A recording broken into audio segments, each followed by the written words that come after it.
அரசியல். அதாவது அவர் திமுகவுக்கெல்லாம் விரோதி கிடையாது. அது பொதுவாகவே ஒரு அரசியல்வாதி புதிதாக வரும் பொழுது ஆளுங்கட்சிக்கு எதிராக பேச வேண்டும். இல்ல 15% பிரசாந்த் கிஷோர் சொல்றாரு. அதெல்லாம் வெஸ்ட் பெங்கால்ல இருந்து பாரதிய ஜனதாக்காரங்க கொண்டாந்து இங்க இனிமே 10 வருஷம் 20 வருஷத்துக்குள்ள ஒரு தொகுதிக்கு 1 லட்சம் பேரை குடியமைப்பு செய்தார் நடக்கும். அப்படி பண்ணா பாஜக தான் வளரும். தமிழக வெற்றி கழகம் எப்படி வளரும்? அதுல என்ன பெரிய வித்தியாசம்? இல்ல தமிழக வெற்றி கழகத்துக்கும் பாஜக சாயம் பூசுறீங்க, நாம் தமிழருக்கும் பாஜக சாயம் பூசு. சில இவர்கள் அனைவரும் அவர்களோடு ஒத்து போவதற்கு இவர்களிடம் பெரிய பிடிப்பு இல்லை. நாங்க இல்ல ஒரு கெட்டவன் கூட பயணம் பண்ற மாதிரி பண்ணி ஒரு நல்ல இடத்துல போய் இறங்கி அதுக்கப்புறம் அந்த வண்டியை தள்ளி விட்டு நான் புது வண்டி ஓட்டி முதல்வர் ஆவேன் அப்படின்னா அதுக்கு ஒரு கணக்கு வேணும்ல.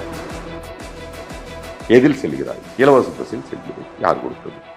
மகளே மாதமானால் உங்களுக்கு எவ்வளவு பணம் வருகிறது? அரசிடமிருந்து 1000 ரூபாய் வருகிறது. யார் கொடுத்தது? அவங்க வீட்டோட கரண்ட் பில்ல பாக்குறாங்கன்னு வச்சுக்கோங்க, சட்டம் ஒழுங்கு பிரச்சனையை கேட்கறாங்க அப்படின்னா அந்த பொண்ணோட மனநிலை என்னவா இருக்கும்? இப்போது வரைக்கும் கிடைக்கக்கூடிய தகவல் என்னன்னா, ஒரு வீட்டுல ஒரு ஓட்டு வந்து விஜய்க்கு இருக்கு. அந்த ஜாதக கணிப்பாளர்களுக்கு நான் சொல்கிறேன், அங்கே நடக்கக்கூடிய நிகழ்வுகள், அந்த அதிர்ச்சியான நிகழ்வுகள் ஒரு கட்சி அளிக்கணும். ஒரு கட்சி டெமாலிஸ் ஆகும். டெமாலிஸ் ஆனா இன்னொருத்தன் வளரும். பவன் கல்யாண் அங்க வந்திருக்காரு. பாரதிய ஜனதா சொல்ல நினைத்தது இவர் சொல்லிட்டு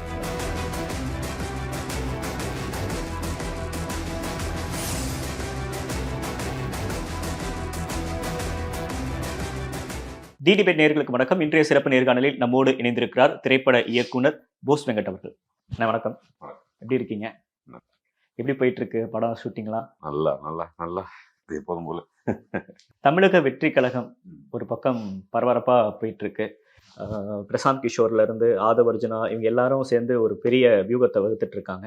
விஜய் 2026 டஃப் கொடுப்பாரு அப்படின்னு நினைக்கிறீங்களா?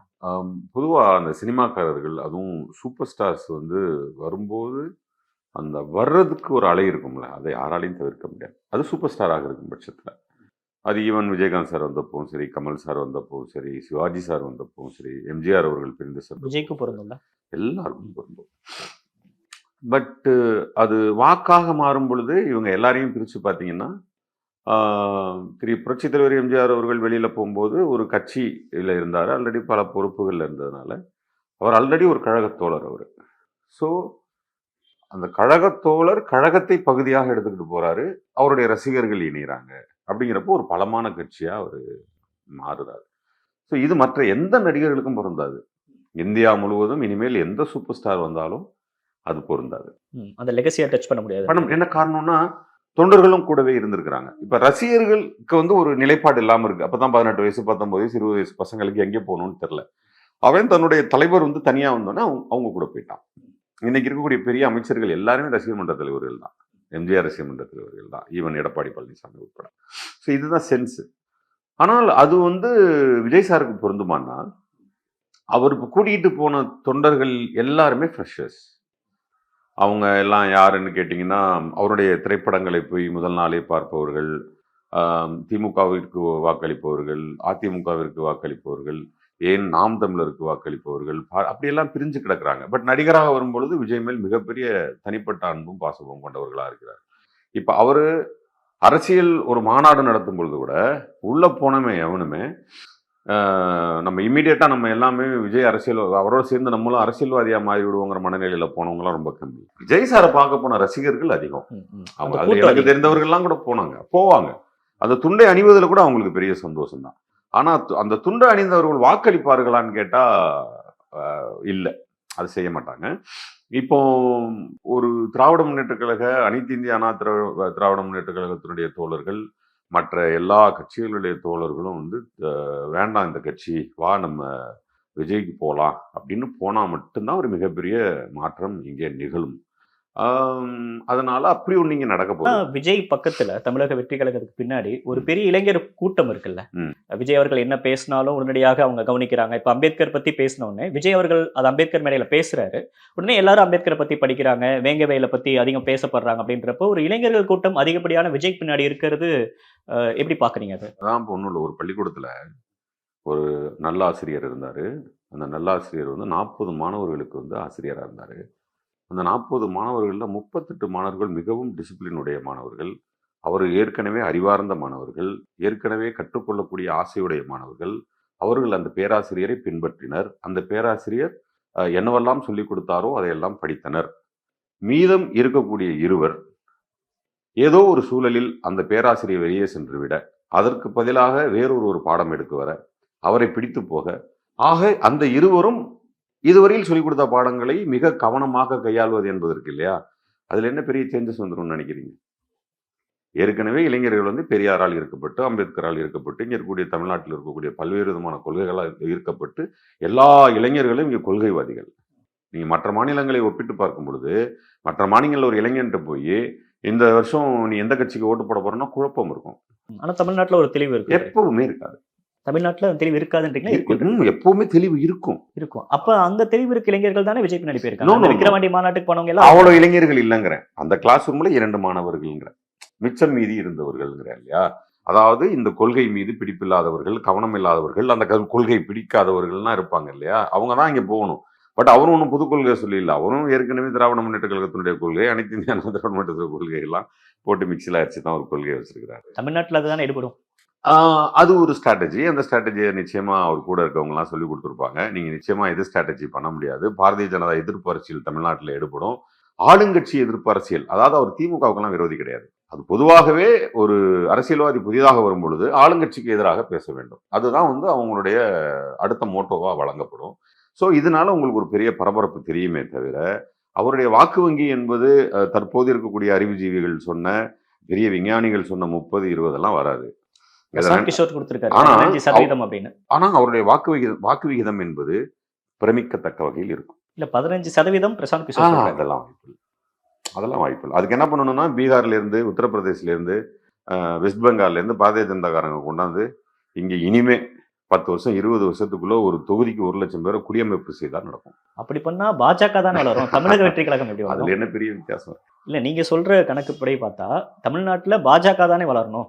தமிழக வெற்றி கழகம் எப்படி வளரும்? அதுல பெரிய வித்தியாசம் கிடையாதுங்க. தமிழக வெற்றி கழகம், கடுமையா எதிர்க்கிறாரு பாஜக. இல்ல நான் என்ன சொல்றேன்னா, கொள்கை ரீதியாக நீங்க ஒரு ஆளுங்கட்சியா இருக்கக்கூடிய தமிழக அரசு செய்யறது என்ன ஆட்சி செய்யுது, யாருக்கு எதிராக ஆட்சி செய்கிறது? இப்ப கூட பாத்தீங்கன்னா, கல்விக்காக வழங்கப்பட வேண்டிய 2500 லட்சம் கோடி கொடுக்கல, கதறாரு கல்வி அமைச்சர்.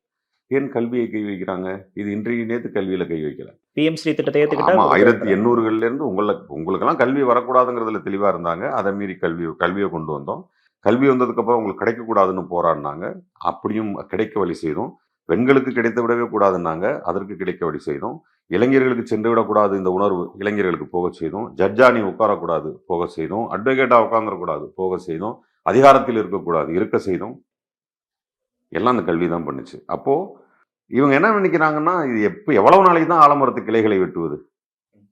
ஒருவேளை வேற அறுத்து தூக்கி போட்டா அப்படின்னு வேரில் கை வைப்பது தான் கல்வியில் கை வைப்பது, நீட்டில் கை வைத்தது போன்ற விஷயங்கள்லாம் அதுதான். ஸோ இதுதான் வந்து பாரதிய ஜனதாவோட அஜெண்டாவா இருக்கு. இதை எதிர்த்து விஜய் அவர்களுடைய குரல் என்னவாக இருந்தது? நீட்டு வேணான்றாரு. இல்ல இப்ப ஒன்றிய அரசு சொல்றாரு.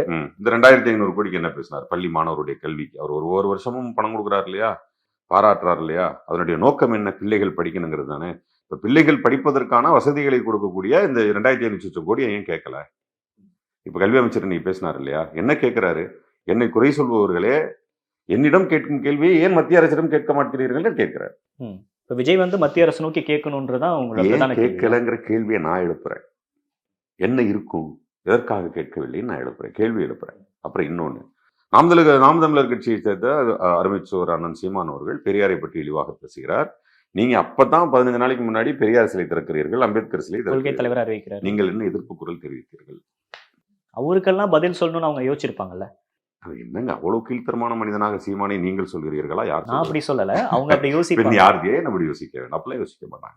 தமிழகத்தில் இருக்கக்கூடிய 10 முக்கியமான தலைவர்களில் சீமான் முக்கியமான இடத்தில் இருக்கிறார். அவரும் மத்திய அரசு அரசியல் செய்கிறார். இப்ப மத்திய அரசுங்கிறது இன்னைக்கு ரொம்ப முக்கியமான அரசு. மத்திய அரசு அரசியல் செய்யறாரு இல்லையா? அவர் முக்கியமான தலைவரா இல்லையா? மத்திய அரசு அரசியல, மத்திய அரசு எதிர்த்து அரசியலா? மத்திய அரசு அரசியல் செய்கிறார். மத்திய அரசு எதிர்ப்பு அரசியல் தான் செஞ்சுக்கிட்டு இருந்தாருங்க. அப்ப பெரியாரை பிடிக்கும். அப்ப நம்ம எதிர்த்த வீட்டுக்கு தாவும் போது எப்படி எதிர்த்த வீட்டுக்காரரை பிடிக்கும்? அப்ப அந்த வீட்டுக்காரரை தானே பிடிக்கும். ஸோ அப்ப அந்த வீட்டுக்காரர் அவருக்கு ரொம்ப பிடிச்சிருக்கு. இல்ல தமிழக வெற்றி கழகத்துக்கும் பாஜக சாயம் பூசுறீங்க, நாம் தமிழருக்கும் பாஜக சாயம் பூசு. அது வந்து சாயம் அல்ல. காலப்போக்கில் இவர்கள் அனைவரும் அவர்களோடு ஒத்து போவதற்கு இவர்களிடம் பெரிய பிடிப்பு இல்லை. திராவிட முன்னேற்ற கழகம் போல நாங்கள் உங்களை எதிர்த்துத்தான் நிற்போம் என்று சொல்லக்கூடிய தலைவர்கள் அவர்கள் இருவரும் இல்லை. நாளை ஏதோ ஒரு சூழலில் கூட்டணிக்காக பாரதிய ஜனதா இருந்தால் சரியாக இருக்கும் என்று வந்தால் அங்கே கொள்கை பார்க்க மாட்டார்கள். சோ அப்ப இவங்க எப்படி இருந்தாலும் ஒரு நாளைக்கு ஒன்றாகத்தான் போகிறார்கள்ங்கிற கணிப்பை சொல்றேன். 2026 நடப்பதற்கு வாய்ப்பு இருக்கு. விஜய் வந்து அவ்வளவு பெரிய பொலிட்டிக்கல் ஃபோர்ஸா மாற மாட்டாரு அப்படின்னு நீங்க சொல்றீங்க. ஆனா அதிமுகல இருந்து எல்லா கட்சிகளும் விஜய் எப்படியாச்சும் தான் கூட்டணிக்குள்ள கொண்டு வந்துடணும் அப்படின்னு தானே விரும்புறாங்க. நான் அப்ப முதல் வந்து அவர் முதலா அன்டெஸ்டட் லீடரா இருக்கிறப்ப ஏன் இவ்வளவு எதிர்பார்க்கணும் விஜய் கிட்ட இருந்து? முதலாக சொன்ன பதிலுக்கு நான் திரும்ப வரேன். ம். வாக்கு வங்கி நீ கேட்கிறப்ப என்ன சொன்னேன்? பிரமிக்க வகையில் இருக்கும். இந்த விஜய் பிரமிக்கிற வகையில் அப்படின்னு நம்ம நான் சொல்லலாம். சொல்லிடுறேன். விஜய் நம்பர் சொல்லுங்க எவ்வளவு பெர்சன்டேஜ் அப்படின்னு. கிட்டத்தட்ட 60% தொகுதிகளில் 9க்கு மேல் 10க்குள் 10 தான் லிமிட்டேஷன். அண்ட் 20%க்கு மேல 50 அண்ட் அபோவ், அதுக்கப்புறம் இருக்க 20% 30 அண்ட் அபோவ். இதுதான் வந்து அவங்களுடைய வாக்கு வீதம். நான் சொல்வது 10க்குள். சில இடங்களில் 3.5 4% விழும். என்னன்னா இப்ப பிரசாந்த் கிஷோர் போன்றவர்களுடைய கருத்து கணிப்புகள்ல வந்து ஒரு தொகுதியினுடைய வேட்பாளர் அடிப்படையிலும் பார்க்கணும். நீங்க ஒரு வருடங்களுக்கு முன்பாக உங்களுக்கான ஒரு காமனான வாக்கு என்ன இருக்குன்னு கேட்டா அது வந்து கொஞ்சம் காமெடியான விஷயமா போயிடும். அது நீங்க உங்களால சொல்ல முடியாது. இன்று வந்து விஜய் வந்திருக்கிறாரு, அந்த அரசியல் மிகப்பெரிய அலையை ஏற்படுத்தி இருக்கிறதான்னு கேட்டா ஆம், நன்றாக ஏற்படுத்தி இருக்கிறது, கட்டாயமாக சொல்வோம். அது எப்படின்னு கேட்டீங்கன்னா, எங்க ஒருவர் மிக பிரபலமாக பேசப்படுவார் அப்படின்னு கேட்டீங்கன்னா, ஒரு ஏற்கனவே வாக்களிப்பவர்கள், ஏற்கனவே அரசியல் இருப்பவர்கள் அல்லாமல் ஒரு 3% 4% எப்பவுமே ஆசிலேட்டட் ஓட்டர்ஸ் இருப்பாங்க. அவங்க என்ன பண்ணுவாங்கன்னா, எப்பவுமே புதிதாக ஒருவர் வரும் பொழுது அவருக்காகவே ஒரு ஃபேஸ்புக் பேஜ் ஓபன் பண்ணுவாங்க. மக்கள் நீதி மையத்துக்கு அதான் நடந்துச்சு. ஆமா, அதை பண்ணுவாங்க. பண்ணி அந்த முதல் எலெக்ஷன் வரைக்கும் பார்ப்பாங்க. அந்த முதல் எலெக்ஷன்ல ஒருவேளை அவர் வந்து இல்ல, இது வந்து விஜயகாந்த் சாருக்கு நடந்தது. பயங்கர சப்போர்ட். அப்புறம் விஜயகாந்த் சார் வந்து முதல்வராக வருவார் வரைக்கும் பேசினாங்க. ஆனால் அவருடைய கூட்டணியில் இருந்த குழப்பம், அதாவது கூட்டணி சரியாக வைத்திருந்தால் 2011 சொல்றீங்க. ஆமா 16ல அவருடைய கூட்டணி சரியாக இருந்திருந்தால் இந்த குழப்பமே இல்லை. அவர் வந்து இன்னைக்கு வந்து மிகச்சிறந்த தலைவராக இன்னைக்கு பெரிய வாக்கு வங்கியோட இருந்திருப்பார். ஆனா அந்த காலம் போயிருக்க கூடாது. அந்த காலம் காலம் காலம் அந்த அந்த லென்த் அது எப்படி வெயிட் பண்ண முடிஞ்சது அவரால்? அது கூட்டணியின் மூலமா தான் வெயிட் பண்ண முடிஞ்சது. அப்போ ஏன் விஜயகாந்த் சார் வந்து கம்பேரிட்டிவ் விஜய் அவரும் சூப்பர் ஸ்டார் தான். இவராவது ஒரு குறிப்பிட்ட சமயத்திலே வெளியில வந்துட்டார். அவர் இவரை விட அதிக காலம் சினிமாவில் இருந்தவர், ரசிகர்களை அதிகமாக கொண்டவர். அப்போ அவருக்கு ஏன் அந்த வாக்கு வங்கியை அதிகப்படுத்த முடியல? இப்ப நீங்க கொள்கை ரீதியா மாறி அதிமுக கிட்ட போனீங்கன்னா அதுக்கு முன்னாடி நீங்க என்ன சொல்லி இருக்கிறீங்க? ஒரு மீட்டிங்ல திமுக அதிமுக இரண்டும் எதிரி, இருவரும் ஊழல்வாதிகள், எவருமே மக்களுக்கான அரசு அல்லங்கிறீங்க. Neck of the moment of election உள்ள போகும்போது சொல்றீங்க எலெக்ஷன்ல இதெல்லாம் நீங்க பார்க்கக்கூடாது. என்ன பார்க்கணும்னா ஒரு நல்லாட்சி அமையறது தான் நீங்க பார்க்கணும். ஊழல் கட்சி எப்படி நல்லாட்சி அமைச்சிடும் நீங்க நம்பி எங்க போறீங்க? அதற்குள் இருக்கக்கூடிய அரசியல் என்ன? சரி ஓகேங்க, நாங்க இல்ல ஒரு கெட்டவங்க கூட பயணம் பண்ற மாதிரி பண்ணி ஒரு நல்ல இடத்துல போய் இறங்கி அதுக்கப்புறம் அந்த வண்டியை தள்ளி விட்டு நான் புது வண்டி ஓட்டி முதல்வர் ஆவேன் அப்படின்னா அதுக்கு ஒரு கணக்கு வேணும்ல. அதுக்கு உங்க வாக்கு வங்கி அதிகமாயிட்டே இருக்கணும்ல. 15ங்கிறது 14 13 12 9 6ன்னு இறங்குச்சுன்னா அப்ப மக்கள் என்ன நினைச்சிருவாங்க அப்படின்னா, தனியா நின்னா இன்னைக்கு சீமான்கிறவர் வந்து ஒரு பெரிய சூப்பர் ஸ்டார்லாம் கிடையாது. 3 2ன்னு ஆரம்பிச்சு 8 வரைக்கும் எப்படி வர முடிஞ்சு சென்ட்ரல் எலெக்ஷன்ல? டெபாசிட் வாங்கினாரு வாங்கலைங்கிற கணக்கு எல்லாம் தூக்கி போடுங்க. 8% வாக்கு விகிதம் வந்து பெரிய வாக்கு விகிதமாச்சே. ஒரு புதுசு ஒரு பெரிய கொள்கையும் ஒன்றும் பெருசா வைக்கல. வச்சதையெல்லாம் காமெடி பண்ணிட்டாங்க எல்லாருமே. பால் மாடு வளர்ப்போம்னாரு, மீன் வளர்ப்போம்னாரு, பள்ளிக்கூடத்துக்கு போகாதன்னாரு, நீ வயலை உழுகுடா உனக்கு விவசாயமே சோறு போடும்னாரு. விவசாயம் சோறு போடுங்கிறது அழகு. நியூசிலாந்துல மாதிரி விவசாயம் பண்ணடா, அறிவை பயன்படுத்துறான்னு சொல்லியிருந்தாருன்னா சிறந்த தலைவர்.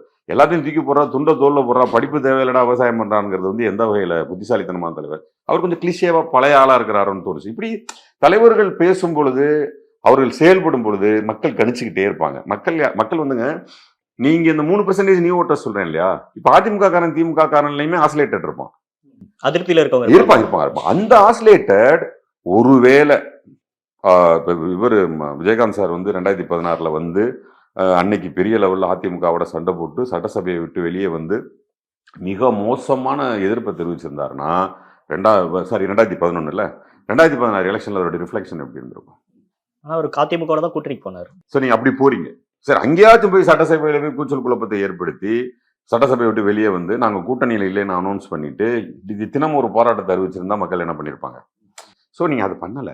மக்கள் என்ன கேட்குறாங்கன்னா, நீங்கள் எதற்காக நாங்கள் உங்களை தேர்ந்தெடுத்தோமோ அதன் பின்னே நீங்கள் செல்கிறீர்கள் அப்படின்னா அந்த கூட்டணின்னு வரும்போது என்ன ஆகிடுன்னு கேட்டிங்கன்னா, ஒரு ட்ரெயின் போயிட்டு இருக்கு, நான் ஒரு ஹூட்ஸில் இருக்கேன், இன்னொருத்தன் ஹூட்ஸில் இருக்கான், இன்னொருத்தன் ஹூட்ஸில் இருக்கான், ஆனால் ஒரு லாங் ட்ரெயின் போயிட்டு இருக்கு. எப்படியாச்சும் கொக்கியை போட்டால் தான் போய் சேர்றதுக்கு போய் சேர முடியும். என்கின்ற அது வந்து நீங்க அத்துக்கிட்டு போயிருச்சுன்னா கொஞ்சம் தூரம் வரைக்கும் அது அப்படியே ஓடும். அதை வச்சு வண்டி ஓடுதுன்னு நீங்க நம்பிடக்கூடாது. கொஞ்ச தூரம் போனா மெயின் ட்ரெயின் போயிட்டு இருக்கும், சப் ட்ரெயின் எல்லாம் காணாம போயிடும். அதுதான் இந்த மாதிரி சிறிய கட்சிகளுடைய சூழல். ஆனால் அவர்கள் ஏதோது ஒரு சூழலில் கொக்கியை போட்டு விட்டார்கள் என்றால் அந்த மெயின் ட்ரெயின் எங்கே செல்கிறதோ அதே இடத்திற்கு இதுவும் சென்றுவிடும். இப்போது வரைக்கும் கிடைக்கக்கூடிய தகவல் என்னன்னா, ஒரு வீட்ல ஒரு ஓட்டு வந்து விஜய்க்கு இருக்கு. ஒரு வீட்டுல ஒரு ஓட்டை வாங்க வேண்டும்னு சொல்லியிருக்காரு, இருக்குன்னு சொல்லல. அதை மீறி ஒரு வீட்டில் ஒரு ஓட்டு இருக்கு அப்படின்னு யாராவது ஜாதகம் கணித்திருந்தால் அந்த ஜாதக கணிப்பாளர்களுக்கு நான் சொல்கிறேன், அப்படி ஒரு ஜாதகத்தை கணித்தார்கள் நம்முடைய தமிழக முதல்வருக்கு. நான் என் மரணம் அல்ல, மு.க. ஸ்டாலின் மரணம் அல்ல, இந்த ஒட்டுமொத்த மக்களுடைய மரணத்திற்கு பிறகும் கூட மு.க. ஸ்டாலினால் முதலமைச்சர் ஆக முடியாதுன்னு சொன்னாங்க. 2021 அது உடைச்சாச்சு. அதாவது என்ன ஜாதகம் பாக்குறீங்க, இங்க மக்களை தான் பார்க்கணும், மக்களுடைய பிரச்சனையை தான் பார்க்கணும். இப்ப மக்கள் என்னன்னா, இப்ப விகடன் இது இந்தியா டுடேல என்ன கொடுத்துருக்கான், இந்தியா டுடே கருத்து கணிப்பு கொடுத்துருக்கானே. ஒரு பக்கம் இந்தியா டுடே கருத்து கணிப்பு பெரும்பாலும் பிரசாந்த் கிஷோரோட பெட்டராக இருக்கு. ஒவ்வொரு சட்டமன்ற தேர்தலையும் பாராளுமன்ற தேர்தலையும் இந்தியா டுடேயுடைய கருத்து கணிப்புக்கு பெரிய மரியாதை இருக்கு இல்லையா? அப்படி மரியாதை இருக்கக்கூடிய இந்தியா டுடே இன்று என்ன கருத்து கணிப்பு கொடுத்திருக்கு? 5 விழுக்காடு திமுகவினுடைய ஓட்டு அதிகரித்திருக்கிறது. அதற்கு மெயின் காரணமா என்ன சொல்லுது? பெண்களுக்கான திட்டங்களில் பெண்களோடு இணக்கமாக பெண்களுக்காக செய்யக்கூடிய திட்டங்களால் பெண்களை கவர்ந்திருக்கக்கூடிய திராவிட முன்னேற்ற கழக அரசு அப்படின்றத சொல்லுது, இந்தியா டுடே சொல்லுது. அது கருத்து கணிப்பு உண்மை.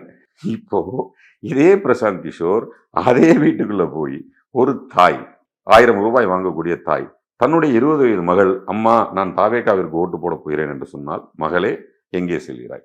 கல்லூரிக்கு செல்கிறேன். எதில் செல்கிறாய்? இலவச பஸ்ஸில் செல்கிறேன். யார் கொடுத்தது? மகளே மாதமானால் உங்களுக்கு எவ்வளவு பணம் வருகிறது? அரசிடமிருந்து 1000 ரூபாய் வருகிறது. யார் கொடுத்தது? தமிழக அரசு கொடுத்தது. மகளே உன்னுடைய கல்வி எப்படி இருக்கிறது? கல்வி தகுதி நன்றாக இருக்கிறது. மகளே உன்னுடைய எதிர்கால ஆசை என்ன? டாக்டர் ஆக போறேன், அதாக போறேன், இதாக போறேன். அதற்கு எத்தனை விழுக்காடு உனக்கு இடஒதுக்கீடு கொடுத்திருக்கு? 3% இல்ல 7% இடஒதுக்கீடு கொடுத்து, இவ்வளவும் கொடுத்ததுக்கு போடுவியா? இனிமேல் தான் கொடுப்பாங்க ஓட்டு போறியா? அம்மா கேள்வி கேட்டா அந்த புள்ள என்ன பதில் சொல்லும்?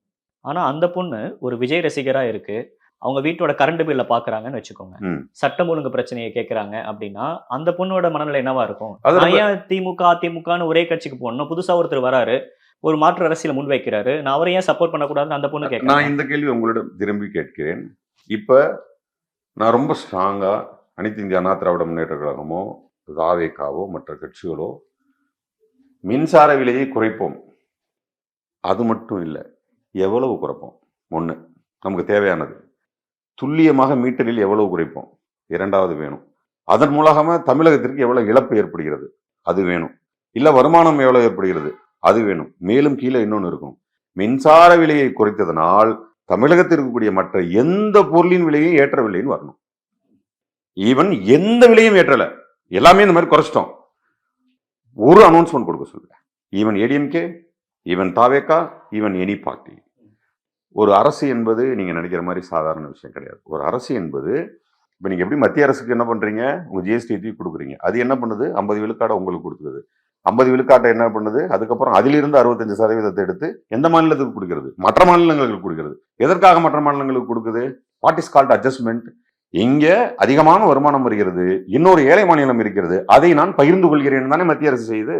அதே போல தமிழகத்தை பொறுத்த வரைக்கும் எங்கெல்லாம் அதிகமான வருமானம் இருக்கிறதோ அந்த வருமானங்களை எடுத்து, இல்லைங்களா, மற்ற பல்வேறு சோர்சஸ்ல ஷேரிங் இருக்கும். இதுதான் ஒரு அரசினுடைய அழகு அப்படின்னு வச்சுக்கோங்களேன். அதே மின்சார விலை அந்த ஸ்டெப்ஸ்ல இருக்கு. அதாவது முதல்ல ஏழைகளுக்கு எவ்வளவு, ஒரு குடிசை வீட்டிற்கு எவ்வளவு, விவசாயத்திற்கு எவ்வளவு இருக்கு. நீங்க அதை தனிப்பட்ட முறையில் பார்த்தா ஏழைகளுக்கும் விவசாயிகளுக்கும் அந்த மின்சார விலை பெரிய ஏற்றம் இருக்காது. அவர்களுக்கு சாதகமான விலையாக இருக்கும். அதாவது முன்னோட ஏறி இருக்கும். ஏன்னா காலம் மாறிக்கிட்டே இருக்கு. இந்த வீடு ஸ்கொயர் ஃபீட்டு 5 வருஷத்துக்கு முன்னாடி 4500 ரூபா, இப்ப 2500 ரூபாய். ஓகேங்களா? இதுக்கான மாற்றங்கள் என்னென்ன? விலையேற்றம். விலையேற்றம்ங்கிறது யாரால நடக்கும்? இந்த சமுதாயம் வளர வளர, இயற்கையினுடைய மாற்றம் நிகழ நிகழ, நீங்களும் நானும் ஜெனிட்டாக மாற மாற எல்லா விலையும் மாறும். அரசாங்கத்து மேல அதிருப்திகள் இருந்தாலும் அது அவங்களுக்கு எந்த வகையிலும் பின்னடைவா இருக்காது. நான் என்ன கேட்கிறேன்னா, இப்ப நான் உங்களுக்கு கிளாரிட்டி கொடுத்துட முடியும். இப்ப மின்சார பில் கேட்டீங்கன்னா எனக்கு கிளாரிட்டி கொடுத்துட முடியும். மின்சார பில் என்பது ஒரு மையப்புள்ளியை வைத்து அரசின் முக்கியமான புள்ளிகளை சரி செய்ய முடியும். இன்னைக்கு கல்வியில ஒரு 2500 கோடி இல்லைன்னா ஒரு 1000 கோடி இங்கேருந்து எடுத்து அதை போட்டு கல்விக்கு செலவு பண்ணிட்டு நாளைக்கு வரும்போது அதை எடுத்து திஸ் இஸ் அட்ஜஸ்ட்மெண்ட். இது ரொம்ப அழகா சொல்லியிருப்பாரு அண்ணன் திருமாவர்கள், ரொம்ப அழகா சொல்லியிருப்பாரு. என்ன சொல்லியிருப்பாருன்னா, தலைவன் யார் அப்படின்னு கேட்டீங்கன்னா மக்களை கவர்பவன், மக்களை ஆள்பவன், மக்களை அவன்லாம் கிடையாது. மக்களுடைய தேவையை சரியா புரிஞ்சுக்கிட்டு மேனேஜ் பண்ண தெரியும். அவனுக்கு வந்து இங்க இது கொடுத்தமா, அவனுக்கு ஒரு வசதி குறைவே இதை கொடு, அதாவது அவனை ஏற்றத்தாழ்வு இல்லாம அவனை பேலன்ஸ்டா வச்சிருக்கிறவன் தான் தலைவன். ஸோ அப்போ வந்து விலையேற்றம் என்பது மக்களுடைய பேலன்ஸ். மக்களுக்கு எங்கோ விழுந்து விட்டது, ஸோ இதை ஏற்றுறோம், அதை தூக்கி நிறுத்துறோம்.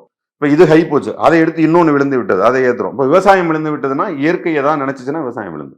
இல்லை, இந்த ஒரு வருஷம் ஒரு படத்தை நடிக்க நிறுத்திட்டு களத்துக்கு போறாரு, எங்கெங்கெல்லாம் பிரச்சனை இருக்கோ அங்கே அட்ரஸ் பண்றாரு, சுற்றுப்பயணம் போறாரு அப்படின்னு என்னதான் விஜய் களத்தில் இறங்கி போறான்னாலும் ஒரு திமுகவோட வாக்கு வங்கியில எந்த சேதாரத்தையும் அவரால் ஏற்படுத்த முடியாதா சார்? திமுகவினுடைய வாக்கு வங்கியை சேதாரத்தை ஏற்படுத்த முடியாது என்பது குறைந்தபட்சம் 17 வயதை தாண்டி அனைவருக்கும் தெரியும்.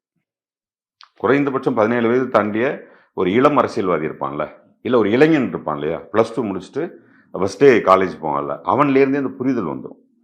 இது வந்து மற்ற கட்சிகளுடைய வாக்கை எடுக்க முடியாது. மற்ற கட்சிகளின் வாக்கை எடுப்பதற்கான வசீகரம் என்பது திரு NT ராமராவ் அவர்களுக்கு நடந்தது போல் நடக்கணும். அங்கே நடக்கக்கூடிய நிகழ்வுகள், அந்த அதிர்ச்சியான நிகழ்வுகள் ஒரு கட்சி அழிக்கணும், ஒரு கட்சி டெமாலிஸ் ஆகணும். டெமாலிஸ் ஆனால் இன்னொருத்தன் வளரும். பவன் கல்யாணம் அங்கே வந்திருக்காரு.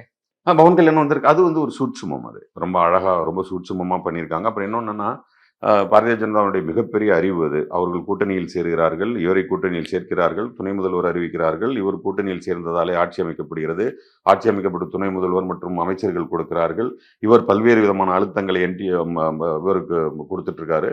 ஏன் கொடுத்துட்டு இருக்காருன்னா பாரதிய ஜனதா சொல்ல நினைத்தது இவர் சொல்லிக் கொண்டிருக்கிறார். அப்ப எத்தனை பிரசாந்த் கிஷோர் வந்தாலும் திமுக எதுவும் பண்ண முடியாது. அதுதான் உங்களுடைய வேணா பிரசாந்த் சார் திமுக வந்து இன்னொரு தடவை ஜெயிச்சதை நான் தான் ஜெயிக்க வச்சேன்னு வேணா சொல்லிக்கலாம். அவர் ஜெயிக்க வைக்கலையா? ஏன் அவர் ஜெயிக்க வைக்கணும்? ஜெயலலிதா மறைந்து விட்டார், எல்லார் மேலேயும் ஊழல். அன்னைக்கு கொடநாடுடைய ஊழல் மிகப்பெரிய லெவலில் பேசப்பட்டுக்கிட்டு இருக்கு. எடப்பாடி பழனிசாமி அவர் தான் கட்சியினுடைய தலைவர். அந்த கட்சியினுடைய முக்கியமான வாக்கை வைத்திருப்பவர்கள் 3 கட்சியாக பிரிந்து சென்று விட்டார்கள். அங்கேயே வாக்கு வங்கி உடைஞ்சிருது. முக்கியமாக இருக்கக்கூடிய கூட்டணி மாறுகிறது. ஒரு கட்சி பாரதிய ஜனதாவோடு, ஒரு கட்சி அதிமுகவோடு கூட்டணி வைக்கிறது, அவர்களும் சேரல, வாக்கு உடைகிறது. இந்த மாதிரியான விஷயங்களை ஒரு சாதாரணமா ரோட்ல போறவன் ஜட்ஜ் பண்ணி சொல்லிடுவான். அதுக்கு எதுக்கு பிரசாந்த் கிஷோர்? அது தேவை கிடையாது. அதுக்கு வந்து பிரதீப் போதும், போஸ் வெங்கட் போதும். இல்ல, ஆதவ் அர்ஜுனா திமுகல நீண்ட காலம் பயணித்தவர், அவருக்கு எல்லா ரூட்ஸும் தெரியும், திமுக எதுல ஸ்ட்ராங் எதுல வீக் அப்படின்ட்டு.